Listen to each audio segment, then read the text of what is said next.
guys, Olive here today to talk to you about my tips and tricks for preparing for a readathon. In case you didn't know, this upcoming Saturday will be the Dewey's 24-hour readathon. This is a biannual readathon that takes place in April and October, and during the 24-hour period, you are challenged to read as many of those 24 hours as you possibly can. I absolutely love the Dewey's 24-hour readathon. When it comes around in April and October, I absolutely clear my schedule to make sure that I can dedicate the entire day to reading. And because I've participated several different times in the past, I have cultivated some tips and tricks for making your readathon as successful as possible. So I decided that I would make this video to share those with anyone who is interested, and hopefully they will help you as well. My number one tip for preparing yourself for a readathon is to pick your reading spot or spots where you plan on doing most of your reading. If you are planning on staying home during the readathon and have specific places within your house where you think you're going to do most of your reading, get those spots reading ready. To maximize the coziness of your reading space, maybe you want to bring some pillows, some blankets,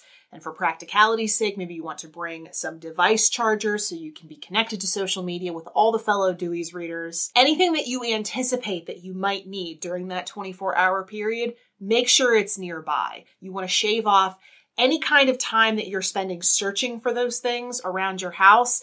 That's going to cut into your reading time. My second tip is to have all food concerns sorted out the day prior. You want to have snacks to munch on while you're reading? Make sure you buy those at least the day prior. And for the most important part of this tip, make sure you have all 3 meals planned and ready to go. That could mean you've made a meal or two the day before. It could mean that you've prepped all the ingredients for a meal to make on Dewey's Day. Or it could mean that you have a plan in place to order takeouts. But if you're going to do that, make sure you have your order ready and pre-order if possible. And if you're planning to cook during the readathon, make sure you have an audiobook ready to go so that you can still have a book in your ears while you cook. Tip number 3 is the ever so important pick your books. This is where prior readathon experience really does come in handy. Some people prefer to read a lot of really short books to get that sense of accomplishment, to keep them motivated throughout the readathon day, while other people prefer to just read regular length novels.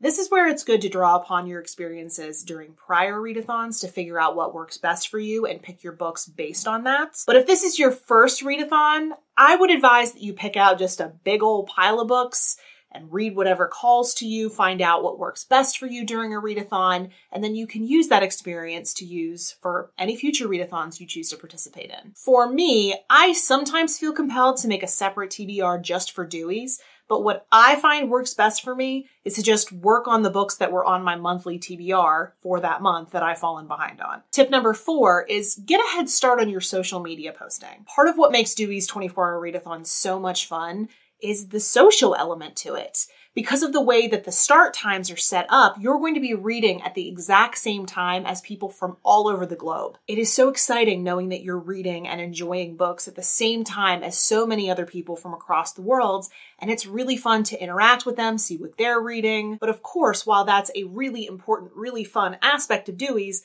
it does take away from your reading time. So if there's anything that you know you want to post to social media on Dewey's Day, I would advise trying to prepare it as much as you can beforehand. So if, for example, you're planning on posting a picture of your TBR to say Twitter or Instagram or both, I would advise taking that picture the day before so that you can just throw it up on social media and not cut back on your reading time. It might not seem like something like that would take a long time, but anytime you can shave off doing anything else during the day, you can be reading, and that's the whole point of Dewey's. And my last tip is fairly obvious, but I feel like it's worth saying, and that is get a very good night's sleep the night before. This is especially important if you're planning on being very ambitious and trying to read for the entire 24 hours. You're going to need to be well rested. So those were my tips and tricks for how to prepare for the Dewey's 24-hour readathon so you can get the most out of your readathon day. If you have any tips or tricks about how to prepare for Dewey's, I would love to hear it in the comment section below. In the description box below, you will find a link to the Dewey's 24-hour readathon page if you would like to sign up or just get some more information. If you would like to chat with me about anything else, you can put it in the comments, or you can find me on a variety of different places on social media. The links to all of my profiles are linked in the description box below. Thank you so much for watching. I hope you have a great readathon, and I will see you in the next video. Bye.